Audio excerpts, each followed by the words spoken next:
Hi friends, welcome to RS Allrounder. இன்னைக்கு நம்மளோட YouTube சேனலில் ரொம்பவே ஹெல்த்தியான லஞ்ச் பாக்ஸ் ரெசிபி தாங்க செய்ய போகிறோம். வேர்க்கடலை சாதம். இது ரொம்ப சிம்பிள் அண்ட் டேஸ்டியான ரெசிபிங்க. ரொம்ப சூப்பராக இருக்கும். இது செய்யறதுக்கு ரொம்பவே குறைவான பொருட்கள் மட்டும்தாங்க தேவைப்படும். ரொம்பவே குயிக்காக செஞ்சு முடிச்சிடலாம். ஆனால் டேஸ்ட் வைஸ் ரொம்பவே அட்டகாசமாக இருக்கும். குழந்தைங்களுக்குலாம் இது மாதிரி செஞ்சு கொடுக்கும்போது நல்லா விரும்பி சாப்பிட்டுக்குவாங்க. ரொம்ப ஹெல்த்தியான ரெசிபியும் கூட.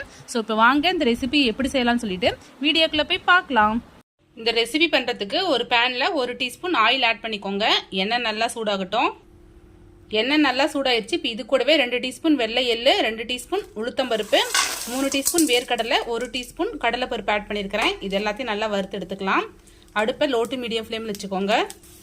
இது கூடவே ஒரு கொத்து கருவேப்பிலை ஆட் பண்ணிக்கிறேன். 2 வரமிளகாய் ஆட் பண்ணிக்கிறேன். மிளகாய் உங்களோட காரத்துக்கு ஏற்ப ஆட் பண்ணிக்கோங்க.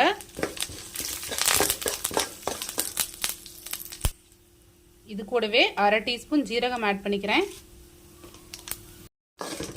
ஆட் பண்ணிக்கிட்டது எல்லாமே நல்லா வறுபட்டுருச்சு. இப்போ இது கூடவே 2 பீஸ் தேங்காயை பொடியாக கட் பண்ணி வச்சுருக்கிறேன். நீங்கள் துருவி ஆட் பண்ணிக்கலாம். தேங்காய் ஆட் பண்ணிவிட்டு ஒரு 2 நிமிஷம் நல்லா வறுத்து எடுத்துக்கோங்க.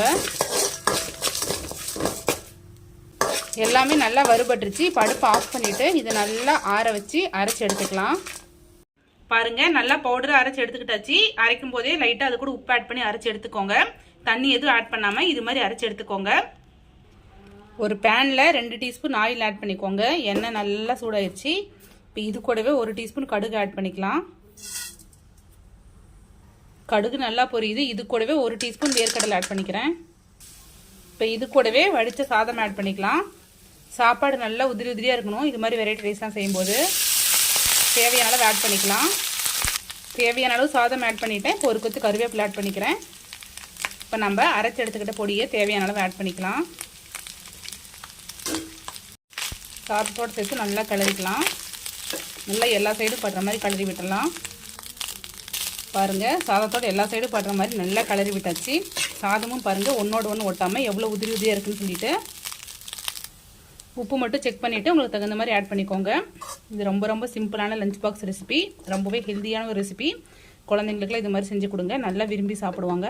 ரொம்பவே குயிக்காக செஞ்சு முடிச்சிடலாம். ஸோ ட்ரை பண்ணி பார்த்துட்டு எப்படி இருக்குன்னு சொல்லிட்டு மறக்காமல் கமெண்ட்டில் சொல்லுங்கள். இது மாதிரி simple recipes and lunch box recipes videos நம்மளோட சேனலில் ரெகுலராக அப்லோட் பண்ணுவோம். இது மாதிரி வீடியோஸ் வேணும்னா நம்மளோட ஆர்எஸ் ஆல்ரவுண்டர் சேனல் மறக்காமல் சப்ஸ்கிரைப் பண்ணிக்கோங்க. இந்த வீடியோ உங்களுக்கு பிடிச்சிருந்தா லைக் பண்ணுங்கள், கமெண்ட் பண்ணுங்கள், மறக்காமல் உங்களோட ஃப்ரெண்ட்ஸ்க்கு ஷேர் பண்ணிக்கோங்க. Thank you friends. தேங்க்ஸ் ஃபார் வாட்சிங்.